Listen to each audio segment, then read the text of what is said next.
They have changed the face of air travel by making flying cheaper and easier. But could Europe's fastest growing airline be flying into trouble with its low-cost practices? Tonight we reveal the safety compromises, the security failures, and the passenger misery behind Ryanair's dash for cheaper fares and higher profits. Last year, for over 5.5 months, dispatchers secretly filmed inside the Irish no-frills airline. Everything philosophy here. Passengers don't matter. As long as they pay money, they buy a ticket, and then Ryanair doesn't care. Staff asleep on duty. Oh, I thought you were going to hit your head then. Dirty planes. Oh, that looks really disgusting. Look, you can see like bits in it as well. And cabin crew claiming they were told to fake references. They can get sacked for this, and me too, I think. Ryanair is famous for offering cheap tickets but flying with no frills. But it is controversial.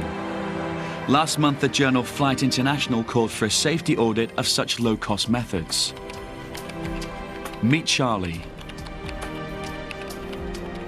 and Mary. Two dispatches reporters about to find out what it's really like on the other side of the Ryanair check-in. Most major airlines pay for their staff to be trained. Ryanair cabin crew have to pay £1,400 each for the privilege. And they pay another £25 every month to wear its uniform. Their training course, run by St James's Management, also prepares them for the downside of life in a low-cost airline. By the end of the day, sometimes the toilets can come a bit. Mary has barely started her course before the instructor tells them about Ryanair's latest customer survey. All again, through the website or the... Standards of cleanliness are not great, the class is told. And then aircraft cleanliness, cabin interior, 78%. It's not great. And toilet, 79 down to 71%, even worse. The tutor claims the cause is Ryanair's policy of turning its flights round fast to maximise profit. No plane is supposed to be on the ground for longer than 25 minutes between flights. Because we only do a 25-minute turnaround, the aircraft doesn't get cleaned in between flights, not like other companies that have an hour turnaround. It gets cleaned once a day in the morning, and then it's pretty much a quick pick-up in between the sectors. But it's the only way we can do the 25-minute turnaround, is to not have the aircraft cleaned in between. But the 25-minute turnaround is done for a reason. It's to keep the planes moving. If a plane is sitting on the ground, it's not making money. The cabin crew's class is preparing them for their most important roles, the safety and security of the public. Next to the door. Charlie's being taught to look out for able-bodied passengers who'll be able to help in emergencies. These able-bodied passengers are going to help you open the door, or they might have to open the door if you die on impact. What happens next raises questions about the quality of the Ryanair training. The instructor makes an extraordinary and false claim. She tells them they should never rely on anyone sitting in seat 1A. Now, the reason it isn't A is because we have the 200 aircraft, and the person that sits in row 1A on impact will probably die on impact. The reason being is that on the 200 aircraft, there is a piece of metal that sticks out, which you attach your handrails for the air stairs. So when we impact, their head's going to go right into the metal. So we don't ask them, but obviously don't start telling passengers, oh, don't sit there, don't sit there if I was you, you're going to die. Right. Both Ryanair and Boeing told us there was no truth in this. Ryanair said it was a ludicrous suggestion, but the company did not explain why its cabin crew were being taught in this way. The airline said that it took the last of its Boeing 737-200 planes out of service at Christmas.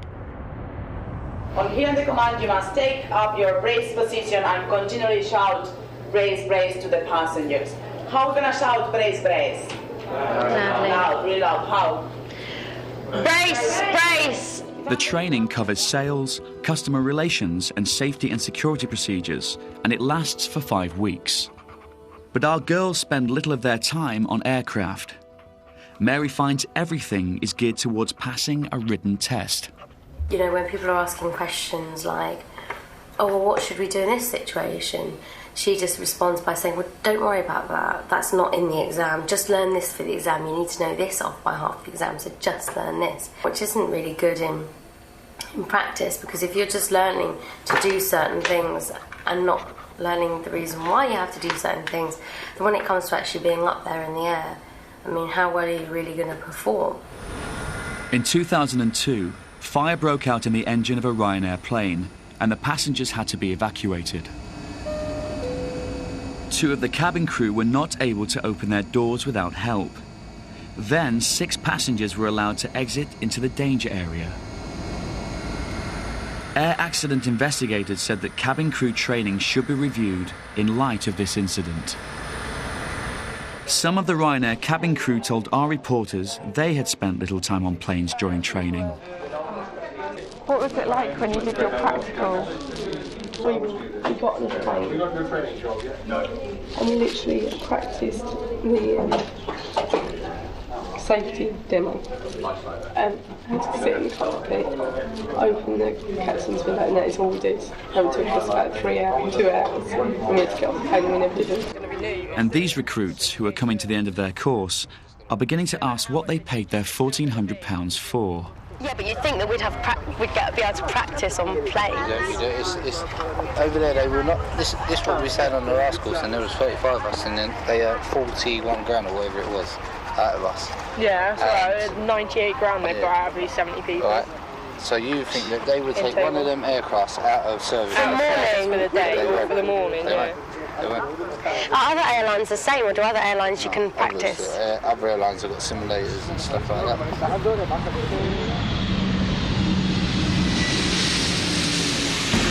Ever since 9/11, the airline industry has been on high alert over security. Charlie's class is being taught security procedures.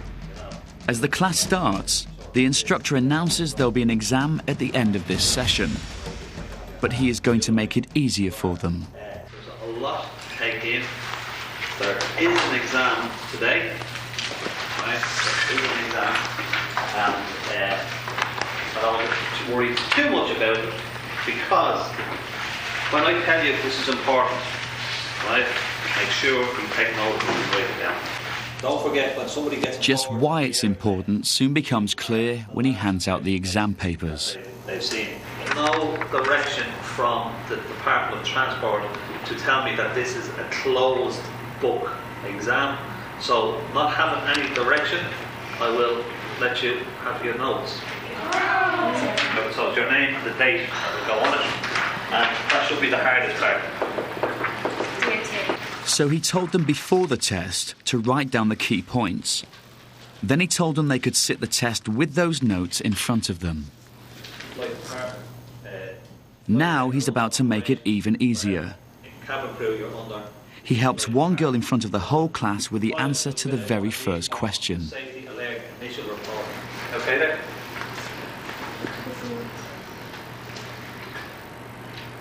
In the UK, it's known as the Department for Transport. In Ireland, it's known as Department of Transport. Mary sits her security exam 2 months later in September, when the UK is on high alert after the London bombings. Is the exam any tougher now? The exam has been, it's a legal requirement that we have to do it for the Department of Transport. They did not give me direction if it was a closed book exam or an open book exam, right? So with having no direction that it's a closed book exam, oh, I see a lot of smiles. Right. What does that mean? A closed book exam means that you can't look at your notes. An open book exam means you can't look at your notes.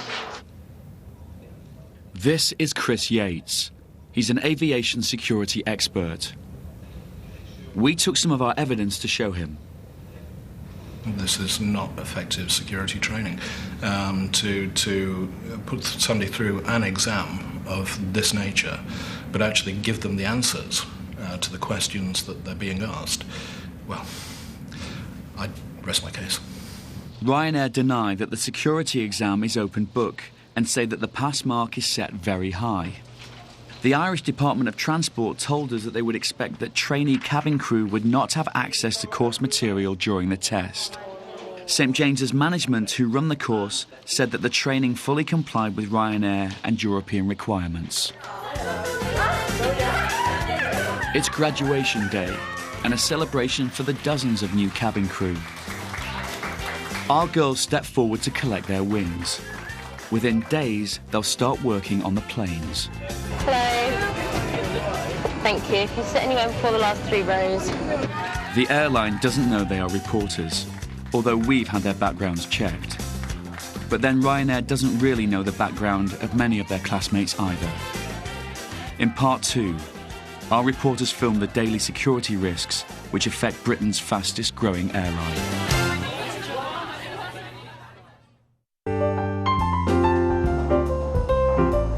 Two dispatches reporters are working undercover as cabin crew for Ryanair.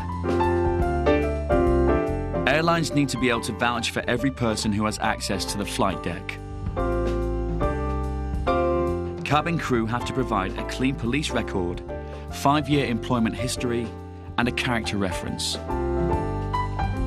Only then can they have a full security pass.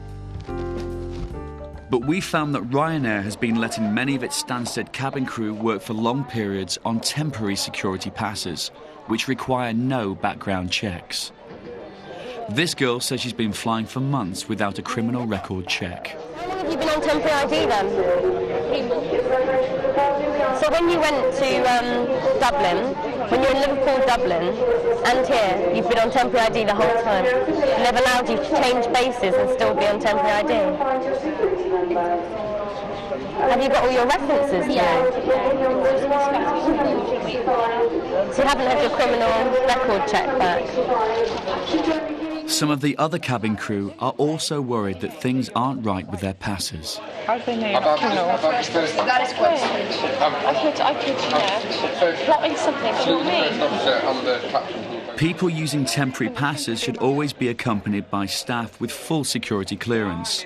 But this cabin steward says this is routinely ignored. You're meant to be with your escort all the time and people just walk around without an escort and without getting the backside. He says he was questioned by airport security about flying on his temporary pass, but a Ryanair colleague covered up for him. And they started saying to her, has he been flying with you today and where's he been? And she's like, oh no, he's just been in the room all day, he's been training. And I was like, why did you say that? And she's like, because I have to have my pass otherwise. And I was like, why did we get told this? The Ryanair crew room at Stansted. Our reporter found blank security passes lying around here on several days. This one was picked up by Charlie. Anyone, who can get into the crew room could take them and fill them out if they wanted to. If you were up to no good and you wanted to, you could take one of these passes, you could put them in the hands of the wrong people quite easily, because they're just sat there open on a desk.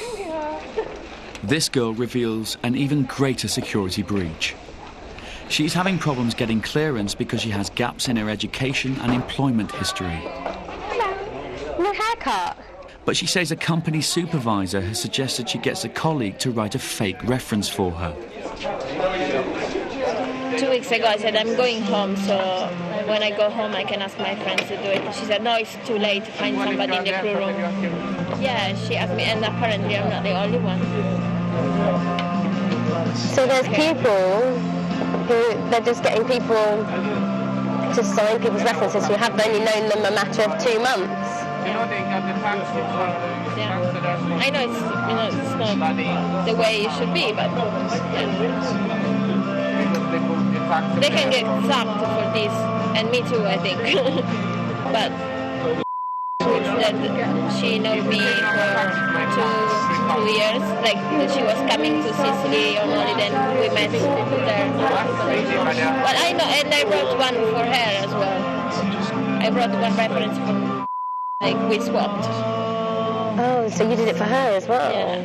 So, well, I trust her. She's a nice girl. I think she's trusting me as well to do it. But by asking somebody in the crew room to fake a reference for you, you're making a mockery of the entire process of those fundamental checks, really, because the taking up of a reference for employment is a basic background check, and if it's not being done, then can you be really sure that the person who you're just about to employ is fit to serve in your company? So how many people do you think are actually on temporary IDs? Lots. Do you reckon? I wonder what the percentage is. I don't know, but lots. Because always at the VP9, I'm not the only one. There are always people waiting. And every time I fly, there is at least one other crew member with this ID. On your flight? Every day, yeah. So there's 2 out of 4 crew on your flights every day that have got temporary? Yes. And if you get caught on your own without someone, I will be really in trouble. Ryanair say that all staff do receive full background checks within 60 days of starting work, which is the maximum period allowed by the law. Stansted Airport told us. Temporary pass holders entering the restricted zone are subject to additional security checks, including a requirement that they are accompanied by a permanent pass holder.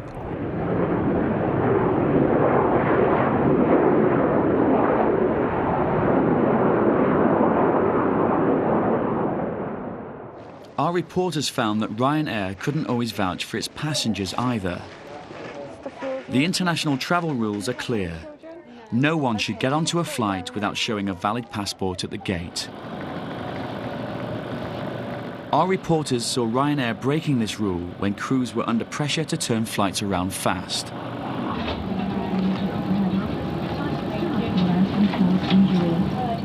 A month after she started, Charlie is told she must take on the responsibility for the boarding gate. She asked her superior for advice. We're full all day, so when I let you know, you go in and you board straight away. There's no waiting, you board. We have 25 minutes to do it. You're checking that they've got the right flight number on the boarding card. The gate staff will tell you to check the passports, right? But you just make sure they've got a passport, okay? This shouldn't take you all day to do. You just rip the boarding cards, okay? And you let them through. Mary is expected to carry out the important boarding gate checks on her second day in the air.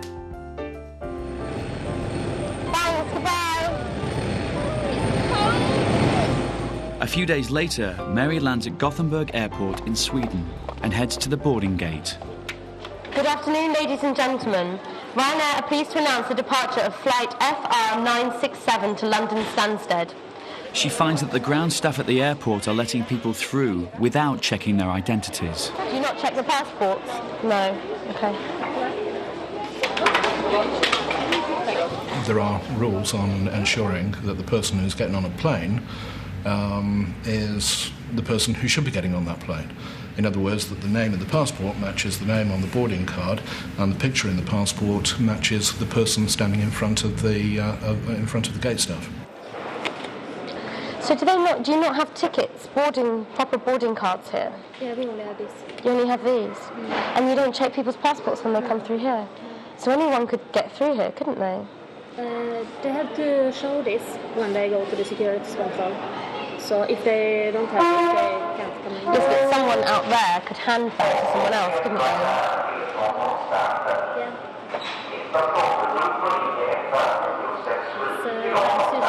Pardon? Yeah, it's a bad system. If you have an unknown individual getting on board an aeroplane, then the safety of that flight is compromised quite clearly. The purpose of the passport check is to ensure that only those who are authorised to fly get on board planes. Can I see your passport, please? When Mary does do it properly, her superior tells her off for taking too long. Thank you very much. Can everyone open their passports on the photo page, please? Thanks. It will actually help if you all got your passports out on the photo pages and then... So I was obviously doing my job properly, which is, taking the ticket, looking at the name of the person on the ticket, checking that the picture on the card matches the person who's standing in front of me, and doing that with every single person, which is what I'm supposed to do. Okay. Excuse me, I need to see your passport. You can't just walk through. I made us late, and the number one told me off. When I got on to the aircraft, he was like, the captain's been asking why we're going to be late, and he goes, now he's probably going to write a report, and he'll say it's due to boarding, so you're going to get into trouble. I'm just doing my job properly, and surely it's more important that you spend the extra few minutes and make sure that everyone's got the right ID, and you're not putting the other passengers at risk or the aircraft at risk, because safety is supposed to be the number one thing.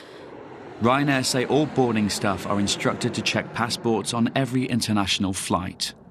Now that our girls are in the air, they have strict instructions not to compromise safety by using their cameras during takeoff and landing and at other sensitive times. They find that Ryanair's demand that planes should be in and out in 25 minutes puts great pressure on staff. Our reporters are growing concerned that safety and security checks are apparently skimped to keep to Ryanair's tight deadlines. Right, the passengers are here. She just said.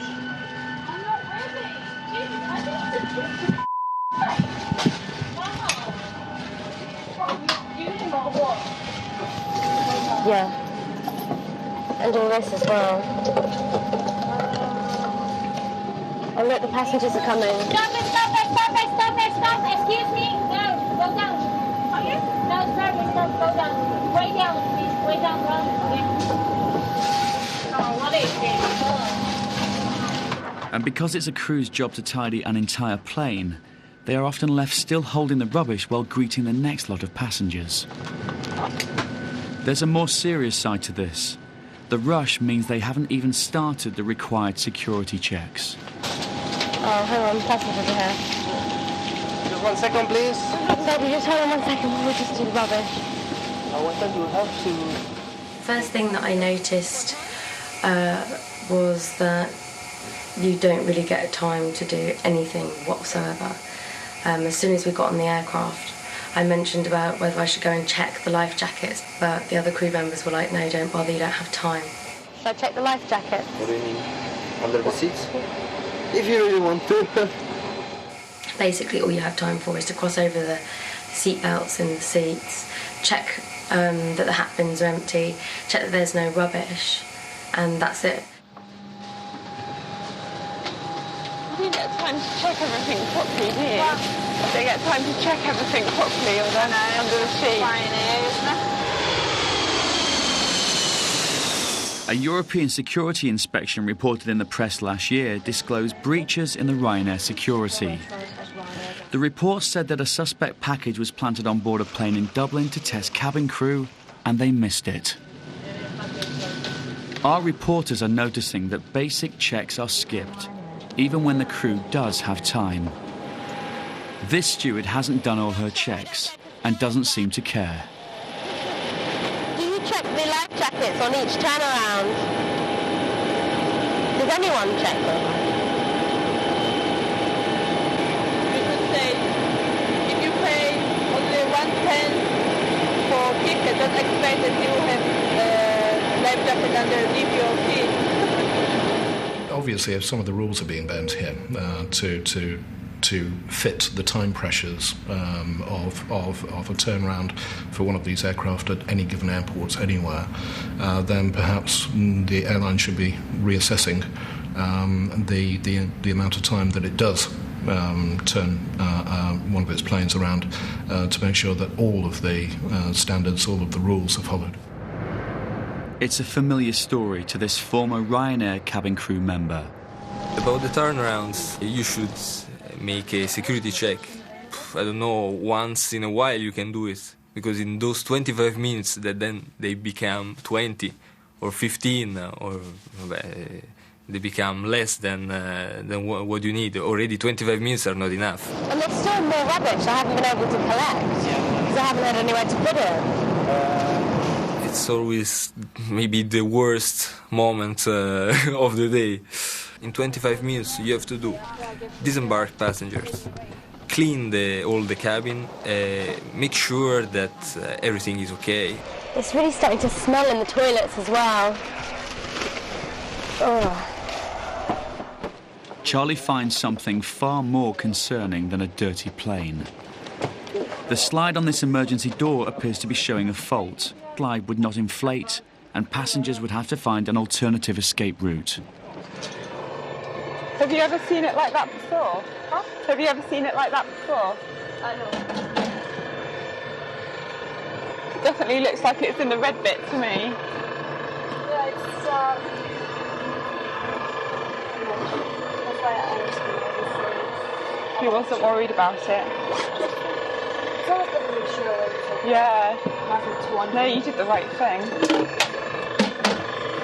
Really, the captain should have a look at it, shouldn't they? Maybe they will. One of the pre-departure inspections is that there's an arrow in the green part of the band of the gauge, and it wasn't. And the number 3 did report it to the number 1, but I don't think the number 1 did. He said he was going to tell the captain. I don't know if he did or not, but no one else came to check it after that, and we just flew off. So you don't know whether one of these aircraft is going to be involved in an emergency. Let's say that aircraft had run down a runway, blew a tyre, the undercarriage caught fire, and you had to evacuate it on the runway in a hurry. And you open the doors, and the slide doesn't inflate because it's under pressured. That's a safety violation. Ryanair say they have no record of a fault with the slide on this day, and they are satisfied there was no problem with the plane. I'll take that. Rubbish. A child has been sick on this plane. Mary reports it to her supervisor. What's the story? Well, she left a bag there. And it leaked? And it's leaked. That's not so. I know. The 25-minute turnaround means there is no time to clean it up. Instead, he says, he'll try to disguise the smell. But somebody left a little, like, tester or aftershave you can actually smell. I know, it smells nice. Does it? I Yeah. don't really like it. Why, are you going to put that on there? Aye. Want to disguise the smell of sick? It's better than smelling it then, do you know what I mean? Oh, that looks really disgusting. But look, you can see like bits in it as well. As long as it doesn't smell. Should we maybe just like block off that row? I mean, how many have we got? There's no way I would sit on a seat in a flight, no matter how much I paid for my flight, when it absolutely stank of sick and there's a big puddle of sick right by the, on the floor, and you can see it. And then when the next passengers did actually come on, there were some children that are in that row and they're all holding their noses going, oh, it smells of sick. And the number 1 was laughing, not the number 1, the number 3 was at the back saying to me, oh my God, look, sort of laughing about it. And I just thought, that's disgusting. Ryanair say they have no record of any vomit on the plane. Ryanair's determined drive for success has sometimes landed it in trouble with regulators and even the courts. They have been criticised for charging a user wheelchair, ejecting 9 blind passengers from a plane, and when the millionth passenger tried to claim her prize of free flights, they said they would see her in court. Another court last year fined Ryanair £24,000 for misleading customers about the cost of some of its flights.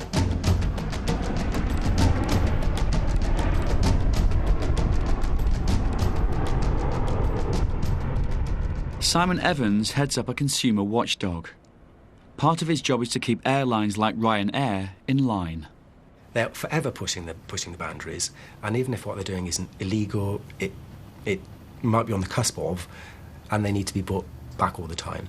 So it's a bit of a challenge for us, for regulators. The airline's response to many complaints is that its fares are cheap. But how many people really get them? Andrew Lobenberg works for an international bank analysing airline performances. He studied Ryanair's business model and marketing strategies. In terms of the free seats that Ryanair go on about, their free seat sales, the indications we've been given by the company is that something like 25% of passengers travel on these free seats. However, it's important to remember that when you buy, if that's the right word, a free seat, you do have to pay a credit card booking fee, you have to pay the airport charge, you have to pay the wheelchair and insurance charge, and most likely you'll be coming back as well, and you very well may not be able to get a free seat coming back. Ryanair predict a profit of £200 million for last year. And this year it says that 40 million passengers will choose to fly on its planes. Its success relies upon getting the most out of its planes and its staff. But our evidence suggests that the staff are sometimes being pushed to the limit. In part 3, the cabin stewards who are asleep on the job, and the pilot who says he'll lose his job if he gives free soft drinks to passengers stuck on the ground for 3 hours.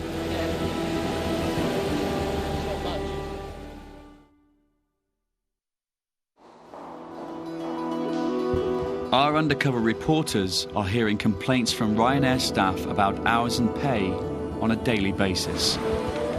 The cabin crew work 10-hour shifts, sometimes 5 or 6 days on the trot, and it is hard physical work under pressure and at altitude. Our reporters only earn when they are in the air. They get paid £14 per short flight and £19 for a long one. So on a flight to Dublin and back, they earn £28. At the end of another gruelling day, Charlie is feeling the effects and records a video diary. I really don't know why anyone would want to do this job. For the last 3 mornings I've had to be up at least 4 o'clock in the morning, and I haven't got home until like 5:30, 6 o'clock in the evening. I'm completely shattered. All I do is work and sleep. Not a lot of sleep, mainly work, and it's just horrible. It's so tiring and so destroying. It's just not right. And you know, on the plane, it's like how can you be, you know, that efficient when you're so tired? Will I be able to put your bag in the overhead locker as well? I don't feel like me at all. I don't feel myself. I just feel kind of a bit dazed and delirious, really. Whereas pilots' hours are strictly regulated, cabin crew seem to be largely at the mercy of their employers. One cabin crew member says his hours for the month are mounting up, and he's worried about his ability to do the job. Right now I have 131 hours, and I have 3 standby on it. It's gonna be like almost 160 again. What are you doing with me? You're gonna kill me. His concerns are justified, because on the next flight he falls asleep. On another flight, the senior steward in overall charge of passenger safety is asleep. These clips you've shown me of people who are actually asleep, I say that's very alarming, because they're not catnapping, they've actually gone to sleep because they're fatigued. And that is dangerous. Oh, I thought you were going to hit your head then. I'm not any wrong, it sort of breaches just about every aviation flying company procedure there is. But you have the evidence, these people are asleep. You need your aircrew, you need all of your crew to be alert in case of a problem. And I say if they're fatigued enough to be asleep, then they're not going to be alert, and they're not going to be able to handle a crisis, an accident, an incident. Cabin crew are not there just to serve tea and coffee. They are there in case there's an emergency.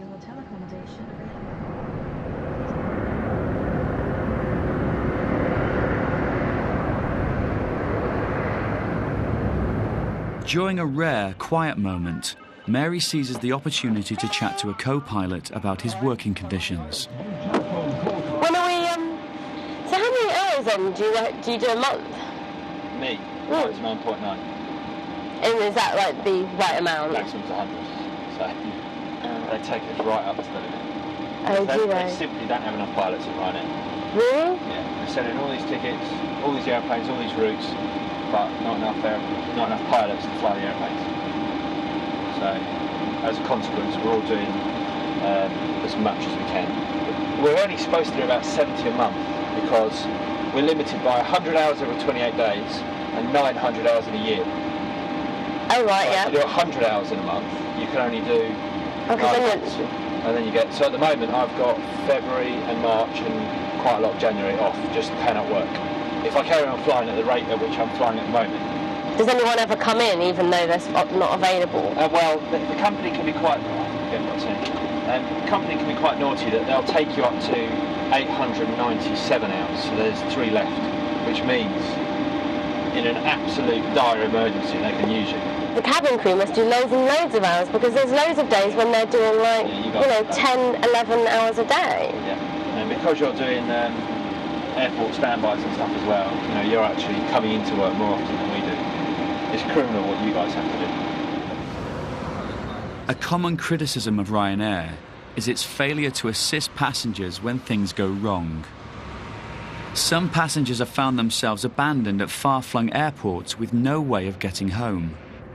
Simon Evans is familiar with such complaints about low-cost airlines.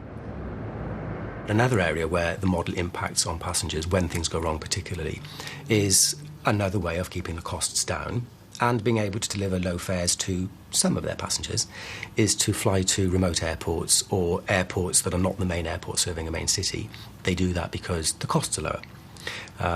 But one of the problems with those airports is that there can be no backup at all when things go wrong. It's approaching midnight, and we're in Spain. The captain has found a dent in the body of the aircraft that needs checking before he can fly. Unfortunately for the passengers, they are already taking their seats. We are about to find out what really goes on behind the scenes in a delay at Ryanair. Because there's like little babies out there. Yes, there are. That are, screaming, they need feeding and stuff. Do you know what I mean? The mum's only got enough food for a couple of hours and... Can we do a service? People are asking for drinks and stuff. They would. They want something free out of Ryanair, but hey, dream on. Yeah. Unless you want to pay for them out of your own pocket. To midnight. Yeah. These passengers have been on this aircraft, 2.5 hours? You can't expect them to then fly home. You paid nothing for your ticket, so you get nothing. Yeah. That's really pay about 60 quid. You pay nothing. Return ticket. We take you there. But you paid nothing, so we don't take you there. We lost €5. Others will have paid rather more for their flight than the advertised fare and may think they're entitled to a different level of service. But setting aside the moral and common decency arguments, there's actually a regulation in place now which requires airlines to behave differently in these circumstances. The crew are feeling tired. The senior steward says he's exhausted.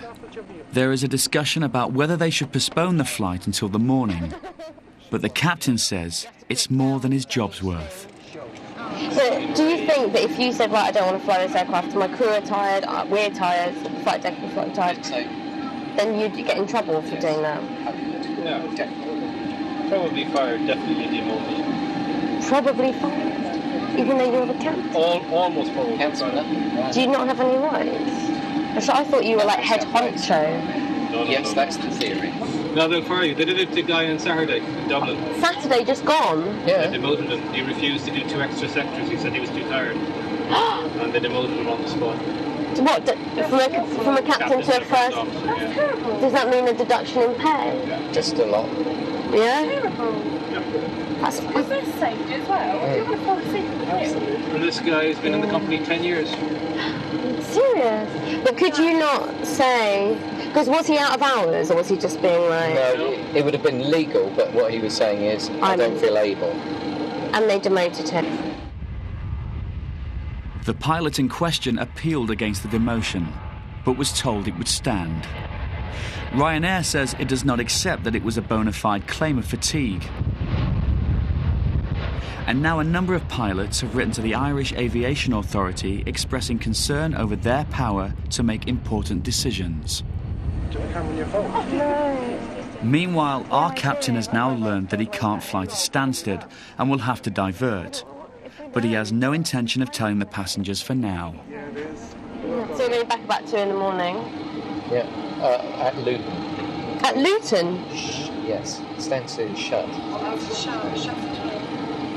Stansted shuts at midnight. So how are you going to get us back to Stansted? Taxi. What, all of us? It'll be cosy. But we've had a practice now. You haven't told them you've got that. Oh, I'm not bothered about that.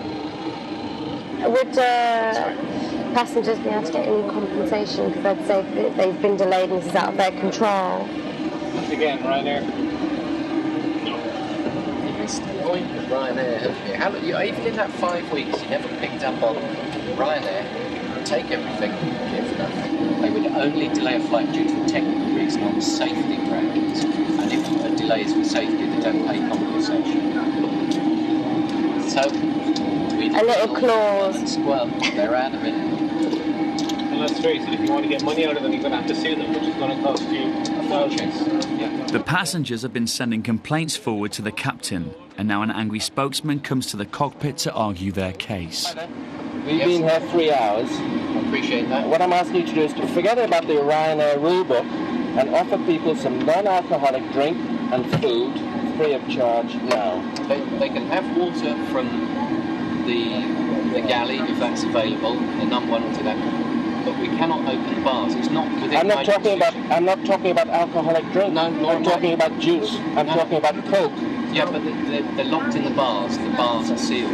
We do not. It's not my decision. It's not Ryanair's decision. We cannot open the bars on the ground. I have been on planes that have been delayed before that have offered drinks on the ground because we have been delayed over a certain period of time. I appreciate that, but I cannot do that. That's it. Whose rule is that? Well, it's because of the way Ryanair load their bars. And you load your bars with alcoholic and non-alcoholic. Yes, yeah, you can't change that. No, they load it. That's not my decision. That's the way the company operates. Whose authority do you need to change that? Well, I suppose it's health and customs and excise. All I'm saying is I cannot do it. If I do that, I won't have a job tomorrow, and I'm not going to do it. And that's what it comes down to. And that is a lack of judgment. That you as a captain... You try telling that to my wife and children. I can only do what I can do. I've done my best to explain. I've passed on the information as soon as I've got it, and I can't do any more than that. I can only do my best, and you're getting that. It's difficult to know where that sort of cultural ethos comes down, except, let's face it, we are talking about Ryanair, and the bottom line in so many of their public pronouncements is you don't get what you haven't paid for. You've paid next to nothing, so don't expect a decent level of service, to paraphrase. And that does seem to be coming through what we're seeing, certainly from some of the remarks from the cockpit. How long would you keep us here without a drink? If you wish to offload yourself, then that's up to you. No. Would you answer the question? I'm going to. I'm just saying, if you wish to offload yourself, you can. But all I can do is pass on the information, and until I get released to take this aeroplane, then we sit here. Now, you will keep us here for 3, 4, 5 hours without offering anybody a drink. But that's all I can do. I'm afraid you shouldn't be captain of this aircraft. Finally, they take off. Happily, Stansted is able to open a runway. Ryanair say that the pilot didn't serve drinks because of customs rules and because he had to be ready to depart quickly. Our reporter spent 5.5 months inside Ryanair. They found questionable training methods. So it's your name and the date that will go on it, and that should be the hardest part. They found compromises in the vetting of staff to work in security-sensitive areas. They can get sacked for this, and me too, I think. They found that shortcuts were being taken with passport regulations. The gate staff will tell you to check the passports, right? But you just make sure you've got a passport. And time pressure on cabin crew interfering with safety checks. Should I check the life jackets? What do you mean? Under the seats? If you really want to. and ignoring basic cleanliness. Oh, that looks really disgusting. But look, you can see like bits in it as well.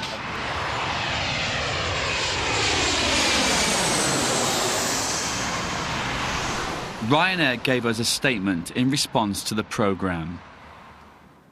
Ryanair is Europe's largest international airline and operates to the highest European safety standards with an unblemished 20-year safety record.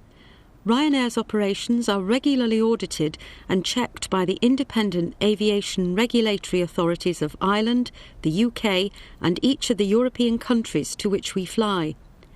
Over the last 10 years, Ryanair has grown from 4 to over 40 million passengers annually by delivering safe, reliable and affordable air travel. This record growth would not have been achieved without the excellent customer service which is consistently provided by the 3,500 professional men and women of Ryanair.